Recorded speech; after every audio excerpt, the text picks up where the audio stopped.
ভোর রাত্রে যখন সাহরি খাইতে উঠবেন, সাহরি খাওয়ার পর ফজরের আজানের আগে আপনি 10 মিনিট 5 মিনিট একটু আল্লাহর কাছে কেবলামুখী হয়ে হাত তুলে রুমের লাইটটা বন্ধ করে একটু আল্লাহর সাথে কথা বলবেন। মানুষের সাথে বহুত কথা বলছেন, আল্লাহর সাথে একটু কথা বলে দেখেন। আল্লাহর সাথে কথা বলার স্বাদ আছে ভাই, অনেকে জীবনে একবারও এই স্বাদ পান নাই। একটু কথা বলে দেখেন।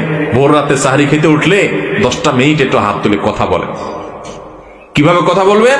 কথা বলবেন এইভাবে, ও আল্লাহ, কত গুনাহ আমি করেছি, কত পাপাচার আমি করেছি, মরতে আমার হবে, তোমার কাছে যাওয়া আমার লাগবে আল্লাহ। শয়তানের প্ররোচনা করেছি, এই রমজান মাস তুমি কত মানুষকে মাফ করে দাও।